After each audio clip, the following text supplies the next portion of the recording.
tokoh, tempat, dan lokasi kejadian telah disamarkan. Inilah episode pertama dengan judul Kehebatan Minyak Bintang. Di jalan yang cukup sepi, yang lumayan jauh dari perkampungan, tampak 3 orang pemuda berwajah sangar berjalan dengan tergesa-gesa. Ketiganya nampak berpeluhan dan kepanasan, sebab saat itu matahari sedang bersinar terik. Bahkan semakin lama terik matahari, semakin terasa membakar kulit mereka yang hitam dan bertato. Mungkin itu penyebab mereka sekarang terlihat semakin serius dan garang. Awalnya memang tak ada yang tahu mengapa ketika sosok pemuda sangar itu terlihat terburu-buru seperti itu. Namun, ketika mereka kini tiba-tiba berbelok dan menerobos masuk ke dalam sebuah rumah yang kecil dan sederhana, semuanya jadi jelas kalau ketiganya itu ternyata mempunyai misi yang jahat.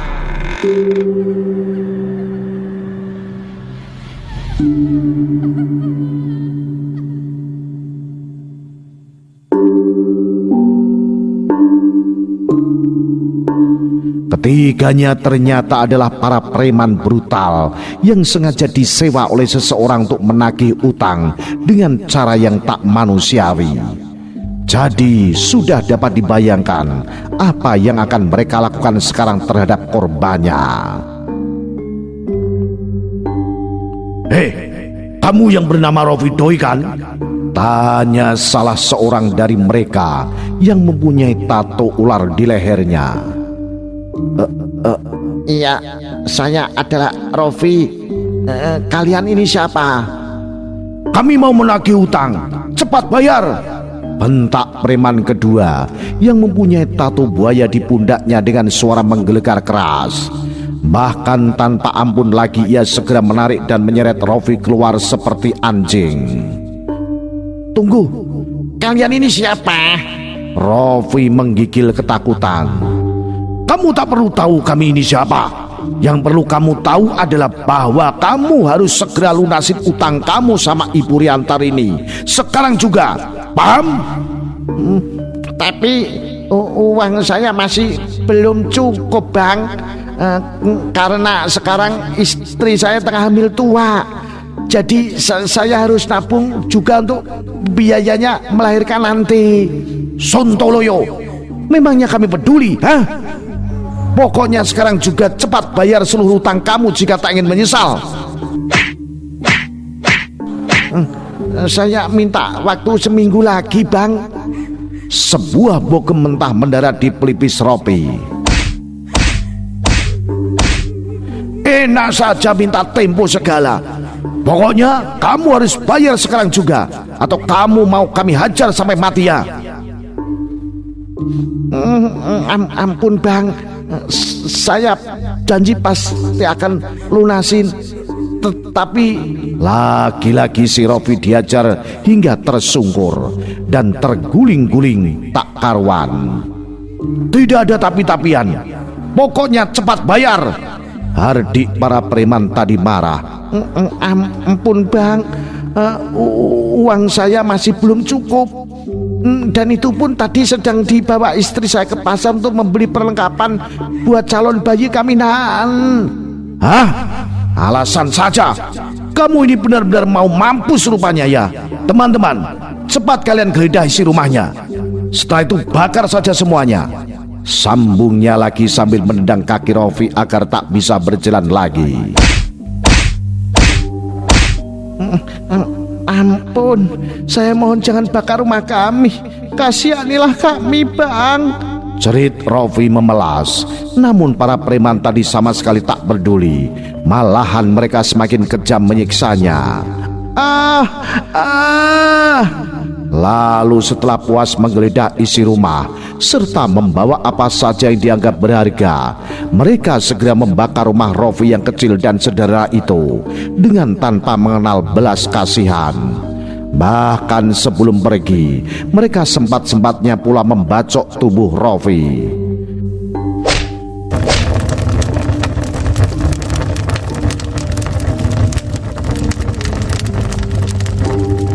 Mendapat perlakuan seperti itu, jelas Rofi menjadi kelojotan kesakitan dan terus berusaha menjauhi kobaran api yang hampir saja menyambar tubuhnya.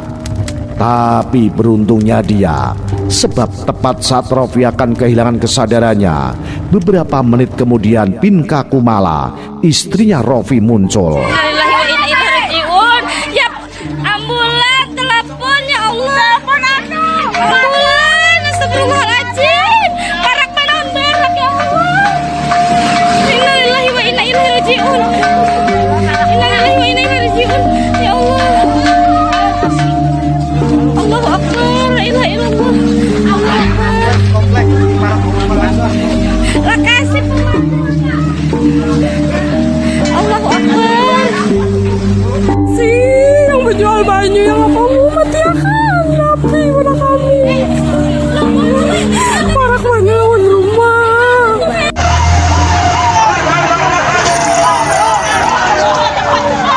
Kedatangannya ini ditemani oleh salah seorang keponakannya yang bernama Andri. Jadi sudah pasti dapat dibayangkan kepanikan seperti apa yang sedang mereka rasakan. Ya, di sisi lain sang suami sedang sekarat dan harus segera diselamatkan. Dan di sisi yang lainnya lagi, rumah mereka kini perlahan mulai hancur dalam kobaran api yang dahsyat.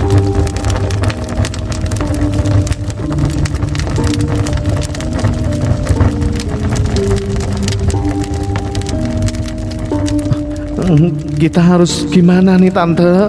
Tanya Andri panik sembari mulai menangis histeris. Cepat, kamu panggil warga desa yang rumahnya agak dekat dari sini. Biar tante yang akan mencoba menarik pamanmu menjauh dari kobaran api. Saut Pinka cepat, namun masih berusaha tenang dan tegar. Ini adalah suatu hal yang luar biasa untuk seorang wanita yang tengah hamil tua seperti dia. Cepatlah Rifki. Sentaknya lagi karena sang ponakan terlihat masih belum beranjak juga. Iya Tante. Saut Rifki tergagap dan langsung berlari pergi. Beberapa puluh menit berlalu, tepat saat para warga mulai berbondong-bondong datang. Rumah mereka kini sudah hanya tersisa puing-puing saja. Tak ada yang bisa mereka lakukan lagi selain hanya cepat-cepat berusaha menyelamatkan nyawa Rofi. Rumah kalian sudah tak bisa terselamatkan lagi. Sekarang kita sebaiknya cepat-cepat membawa suamimu ke rumah sakit. Ucap salah seorang warga yang ternyata adalah para aparat desa mereka sendiri. Tapi rumah sakitnya jauh sekali, Pak. Apa tidak sebaiknya kita bawa saja dulu ke rumah si Datuk Bayu saja? Celetuk salah seorang warga yang lain memberikan ide yang sama sekali tak terduga oleh Pinka, Andri maupun Pak Kades yang baru saja tiba. Memangnya Datuk Bayu Haji bisa apa? Tanya Pak Kades bingung. Beliau itu dukun yang hebat. Dia punya ramuan yang bisa menyembuhkan semua jenis penyakit dengan waktu yang sangat cepat. Tapi luka Rofi ini sangat parah. Salah-salah nyawanya bisa tak tertolong lagi loh Kang. Sudahlah Pak Kades, sebaiknya kita bawa saja ke rumahnya Datuk Bayu Haji dulu. Percayalah sama saya, beliau pasti mampu menolongnya kok. Baiklah, tak salah juga untuk mencoba. Bagaimana Bu Pinka? Apakah kita akan membawa suamimu ke sana?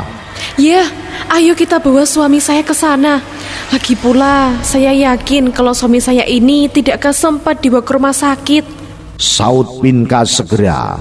Rupanya ia tertarik pula atas saran salah seorang warga tadi. Kalau begitu kita tunggu apa lagi? Ayo kita bawa Bang Rofi sekarang. Iya, ayo. Ya, ayo.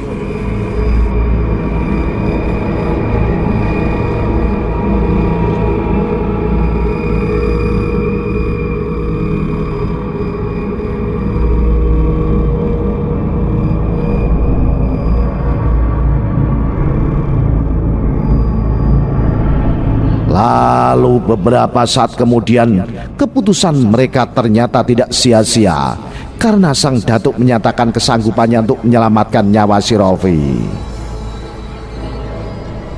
sebaiknya kalian semua tunggu di luar saja. Cukup istri dan salah satu kerabatnya saja yang ikut masuk, ucap sang datuk tegas sembari mengambil dan membopong tubuh Rofi seorang diri. Memangnya kenapa, Datuk? Celetuk Pak Kepala Desa bingung. keadaan suaminya ini benar-benar gawat.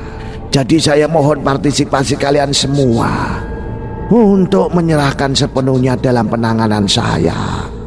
Ya, baiklah Datuk. Lalu setelah menunggu beberapa menit dan juga setelah membersihkan semua luka yang ada di tubuh Rofi, sang datuk akhirnya duduk bersila dengan raut wajah yang tiba-tiba murung dan sedih. Kenapa, Datuk? Apakah suami saya bisa diselamatkan? Tanya Pinka bingung dan berurai air mata. Sebelumnya saya minta maaf karena harus jujur sama kalian. Apa maksud Datuk? Nak Pinka, perlu kamu tahu kalau suamimu ini sebenarnya tak akan tertolong lagi. Lukanya terlalu parah dan terlalu banyak mengeluarkan darah. Dalam beberapa menit ke depan ia pasti akan meninggal. Astaga! Peki Pinka histeris dan segera terkulai di pangkuan ponakannya Andri. Tolonglah Datuk, lakukanlah sesuatu agar saya sembuh. Kasihan tante saya ini, ucap Andri memohon. Mendengar permohonan itu dan juga karena melihat keadaan Pinka, akhirnya Datuk Bayuaji tersentuh perasaannya. Ya, ini kini mulai memikirkan sebuah cara yang tepat untuk menyelamatkan nyawa Rofi. Jadi begini, suruh dulu semua warga yang di luar sana pulang. Setelah itu saya akan memberitahukan sebuah rahasia besar kepada kalian, ucap sang datuk akhirnya. Apa itu Datuk? Desak Andri penasaran sambil terus memeluk Pinka yang saat itu masih tak sadarkan diri.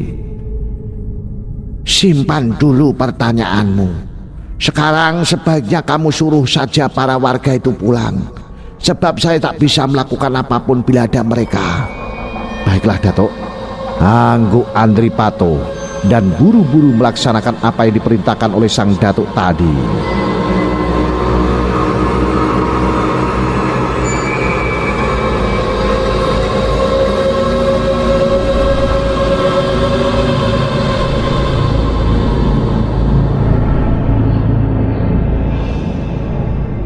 Jarum jam tepat menunjukkan pukul 3 sore. Keadaan di rumah Datuk Bayuaji kini benar-benar sepi dan tenang tanpa satupun warga yang ada di sana. Ya, semua warga benar-benar tak ada yang tertahan. Nampaknya tak ada satupun yang berani membantah permintaan sang datuk untuk jangan mengganggu kegiatannya dalam mengobati seorang pasien. Bagaimana Andri? Apakah semua benar-benar aman? Aman Datuk, semua warga telah pulang. Bagus. Sekarang kamu panggil Pinka ke sini. Kita akan mulai ritual penyembuhannya. Baik Datuk. Lalu setelah beberapa saat saling diam, akhirnya si Datuk Bayuaji mulai memberitahukan ritual apa yang akan mereka lakukan sekarang. Nak Pinka dan Nak Andri, sebenarnya saya hampir tak berani melakukan ritual ini, sebab ritual ini sangat langka dan berbahaya. Terlebih karena Nak Rofi ini sesungguhnya sebentar lagi akan meninggal. Namun karena saya sangat kasihan dengan kalian, maka saya terpaksa melakukan ini semua. Jadi pesan saya, setelah ritual ini selesai, kalian harus bersumpah untuk menjaga semua rahasia ini. Apa kalian paham? Iya Datuk, Iya, Datuk. Kami paham. Bagus. Jadi ritual ini adalah ritual untuk membuat Rofi tak jadi mati. Hah? Maksud Datuk gimana? Saya nanti akan memberikannya minyak bintang. Minyak Bintang? Benar. Astaga! Pinka dan Andri segera melongo tak percaya.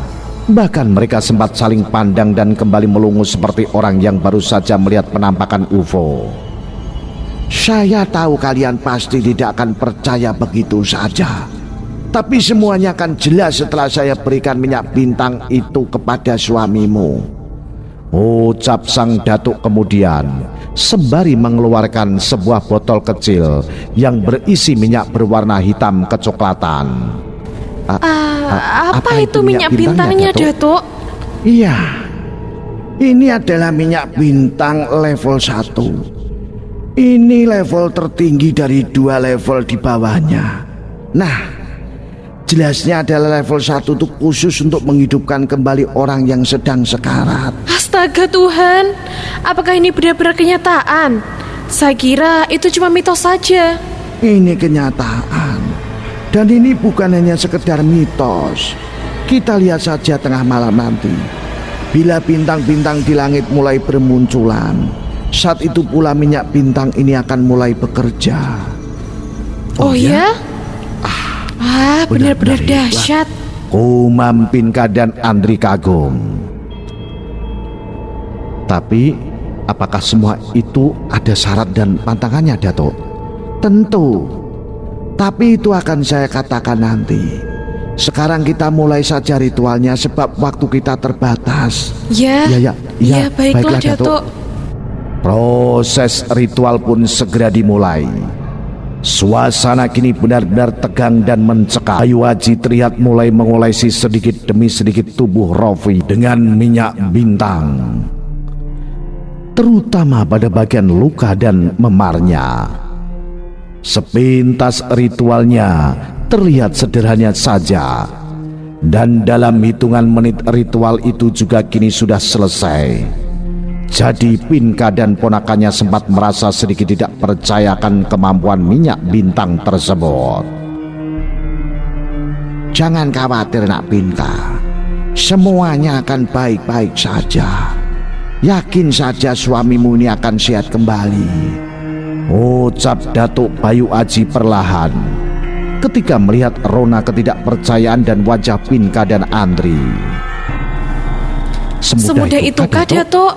Iya, sebab kekuatan minyak bintang ini sangat dahsyat dan tak ada duanya di dunia ini. Begitukah? Tentu saja. Nah, sekarang mari kita keluar. Biarkan minyak bintang itu bekerja. Tukasi Datuk Bayu Aji kemudian sembari menggiring kedua orang yang masih diliputi rasa tak percaya itu menuju ke ruang tengah. Beberapa jam kemudian, hari kini sudah mulai beranjak malam. Suasana sepi dan mencekam pun segera menyelimuti rumah Datuk Bayu Aji. Maaf Datuk, apakah semua ini berhasil? Tanya Pinka pelan memecah keheningan serta kebisuan di antara mereka. Sebenarnya ini adalah pertama kali saya mencoba minyak itu. Jadi saya pun tak tahu kapan hasilnya akan muncul. Hah? Baru pertama kali? Baru pertama kali, benar. Tapi saya yakin akan kekuatan dan keberhasilannya. Tapi... Tak Pinka, semua ilmu gaib itu, entah yang berupa minyak, mantra, maupun senjata dan benda-benda pusaka, semuanya harus diyakini kekuatannya. Itulah kunci keberhasilan semua jenis ilmu gaib, jenis apapun. Iya, Datuk benar. Tapi jujur saja, saya tak pernah berurusan dengan hal-hal gaib seperti ini. Kalau begitu sabar dan yakini saja ya. Lagian ngomong-ngomong malam ini sangat cerah sekali. Jadi tunggu saja hingga bintang-bintang mulai bermunculan. Saat itu paman atau suami dari Nak Pinka pasti akan menemui kita ke sini. Tapi Datuk, apakah suami saya nanti benar-benar hidup? Atau cuma hanya jadi mayat hidup? Dia benar-benar hidup, percayalah. Tak akan ada yang berubah dengan dirinya. Semua akan baik-baik saja. Bahkan semua ingatannya tetap seperti sebelumnya. Hanya saja dia tak tahu kalau dirinya tadi hampir saja mati. Maka sebaiknya jangan katakan yang sebenarnya. Katakan saja kalau dia habis koma. Terus bagaimana dengan luka-lukanya? Semua akan hilang tanpa bekas. Bahkan tulang-tulangnya yang patah tadi pun akan tersambung kembali. Astaga, itu luar biasa sekali. Rasa-rasanya saya masih belum bisa menerima semua ini dengan akal sehat. Itulah kekuatan mistik. Oh ya, sebaiknya kita bersiap. Sebab saya merasakan kalau minyak bintang itu sedang bekerja.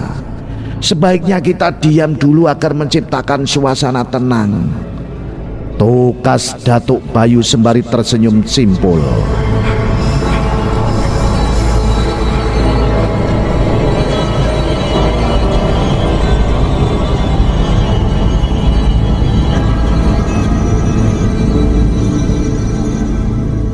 Dan benar saja, apa yang dikatakan oleh sang datuk tadi akhirnya terbukti, karena beberapa puluh menit kemudian, setelah suara-suara gaduh dari dalam kamar, tiba-tiba sesosok pria keluar dari sana sambil tersenyum lebar ke arah Pinka, Andri dan Datuk Bayu Aji.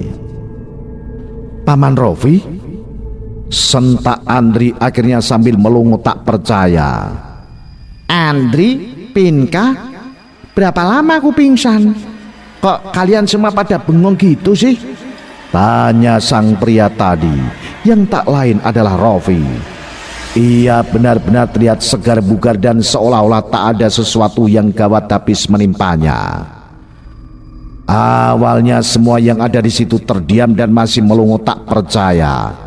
Namun setelah Rofi kembali bertanya dan merasa heran dengan sikap mereka terhadapnya, akhirnya Pinka sendiri yang langsung menghampiri kepelukan suaminya. Syukurlah, kamu sudah sehat kembali. Ucap Pinka sambil terisak dalam pelukan Rofi. Ya, aku sudah sehat kembali. Kalian tenang saja.